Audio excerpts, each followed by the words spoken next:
Se eu posso fazer uma pergunta sobre tendências futuras, você poderia nos indicar uma tendência futura dentro da esfera da internet?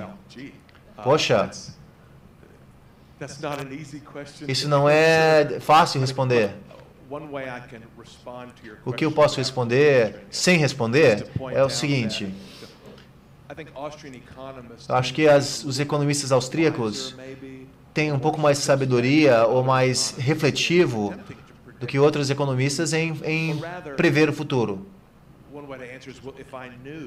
A outra forma de responder é, se eu soubesse a resposta, eu não ia falar para vocês. Eu ia estar lá investindo para ganhar muito dinheiro. Então, ser um economista ou um analista é diferente de ser um empreendedor.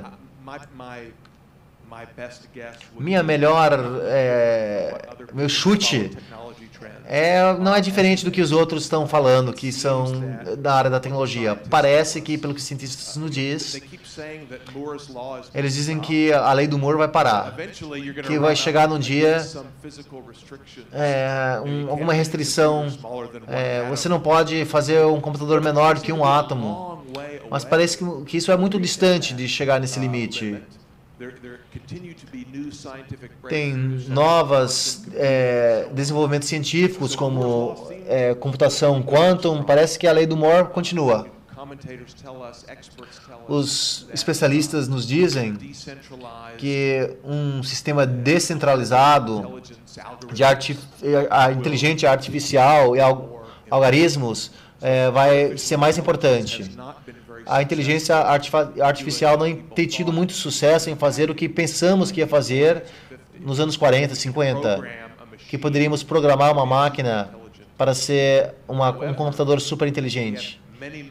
Mas se você tem várias centenas ou milhares ou milhões de pequenos computadores, cada um que não é muito inteligente, mas que no total, como agregado, eles podem fazer coisas incríveis. Então, quando você vai para Amazon.com e diz, Pedro, você talvez gostaria de comprar tal livro, baseado em livros que você comprou no passado, nós temos a previsão que você gostará de livro tal. Essas tecnologias continuam a melhorar. Talvez você use algum sistema de música como Pandora. Você pode marcar se você gosta ou não gosta de uma música. E ele tenta desenvolver um modelo do seu gosto musical. Ninguém poderia fazer um programa para modelar o gosto de música de alguém. Mas aos poucos, por tentativas e com acertos e erros, com muitos dados, esses processos indutivos em vez de dedutivos podem melhorar esse processo. Então, acho que esse tipo de inteligência artificial limitada, robótica limitada, robôs não muito inteligentes, mas que podem aspirar o pó, alguma coisa assim.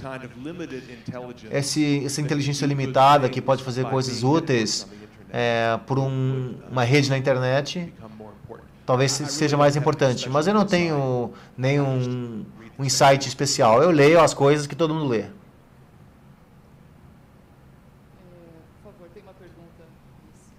There's a question up in the front, in the back. O que você pensa sobre a neutralidade da net e essa prática vai espalhar para outras empresas? Uma boa pergunta sobre a neutralidade da net. Todo mundo conhece esse termo? A ideia é que o governo deveria impor alguma restrição sobre o que as provedores de rede podem fazer. Por exemplo, as pessoas querem que seja ilegal que ter o ISP, a empresa que providencia o acesso para a tua casa, bloquear certos tipos de conteúdo, ou para eles favorecerem um jornal mais que outro, ou um canal mais que outro, ou que uma informação passe mais rápido que o outro, outra informação mais devagar. é um argumento que existe, que isso não é justo, que isto é anticompetitivo, que a infraestrutura da rede deve ser tratado como um bem público, deve ser regulamentado para que todo provedor de conteúdo, todo site, toda emissora de TV tem que ter acesso igual, ou um campo nivelado para jogar o jogo. Não parece tão legal assim, né? Eu não gosto muito da neutralidade do net. O problema é que a maioria dos ISPs são dominados pelo Estado ou regulados pelo Estado. Então, o sistema ideal, do meu ponto de vista, seria que todas as partes da rede são privadas. Os sites são privados, as emissoras de TV são privados, as redes de celulares são privados, os fios que vão para a tua casa são privadas.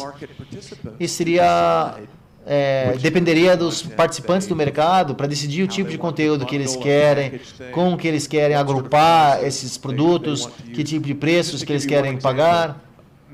Para te dar um exemplo, muitos dos jornais principais nos Estados Unidos, como o New York Times, são a favor da neutralidade da net. Acham errado que uma empresa de cabo pode favorecer um jornal mais que outro.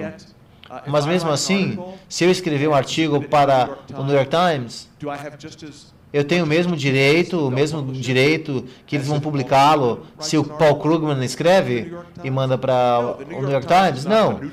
Eles não são uma plataforma neutra. Eles discriminam. Eles favorecem o Paul Krugman mais do que eu, que é uma tragédia, obviamente. Falta muita sabedoria, mas eles não são uma plataforma neutra. Uma emissora de TV não é uma plataforma neutra. Um site da internet não é neutra. Nem faz sentido, porque a banda, como qualquer outro bem, é um bem escasso, tem que ser alocado entre usos competitivos e usuários em competição, em que o mecanismo de preço sirva o seu propósito de alocar esse recurso limitado, escasso. Temos outro participante. We have another participant. Meu nome é Gabriel e eu gostaria de saber, porque eu acho que vivemos numa bolha. Bolha de internet. Tipo a bolha do ponto .com. Temos novas empresas que são avaliadas em bilhões, como o Google, Facebook, mas sua receita é só de publicidade, não da economia real. Será que é uma bolha? Quando você tem uma economia that is overheated, que é superaquecida?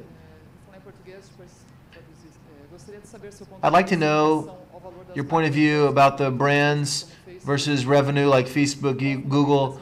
What's the basis of these companies?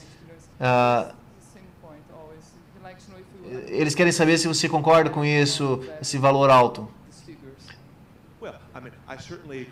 Eu concordo com você que avaliamos muitas empresas da internet que têm uma avaliação de mercado alta e pouca ou limitada receita limitada. A Google tem muita receita, mas como ele falou, essas receitas vêm quase inteiramente de um canal só, que é a publicidade. Twitter, Facebook tem ainda menos receita, mas um valor de mercado na bolsa muito alta. Foi isso que nós vimos durante a bolha dos anos 90. Com uma razão muito alta entre o valor de mercado na bolsa e receitas verdadeiras. Isso significa que estamos numa bolha agora? Bem, em primeiro lugar, é muito difícil identificar uma bolha no momento. A gente só sabe após de acontecer.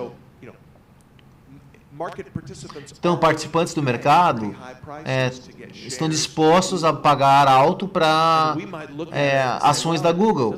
Poderemos considerar isso, que talvez não tenha justificativa para isso, em relação à expectativa dos dividendos e ganhos capitais futuros. Mas é difícil dizer que o mercado está errando nesse sentido. Mas lembre-se que a bolha.com, na minha interpretação, foi alimentado pela expansão do crédito. Foi um resultado uma bolha do Alan Greenspan. Isso encaixa dentro do ciclo de negócios da austríacos, que já ouvimos falar bastante e vamos ouvir mais hoje à tarde. Ele descreve um mecanismo específico pela qual a expansão do crédito distorce a estrutura de capital da sociedade, aumenta o período de produção, aumenta a alocação equivocada de recursos. Então a teoria não diz exatamente como isso vai aparecer num certo caso histórico. Então na bolha que acabamos de passar os investimentos equivocados foram em imóveis, preços de terra e de casas e certos tipos de ativos financeiros. Nos anos 20, a bolha era em ações e outras partes da economia. E parte da bolha.com refletia essa alimentação pelo crédito do Banco Central, que combinado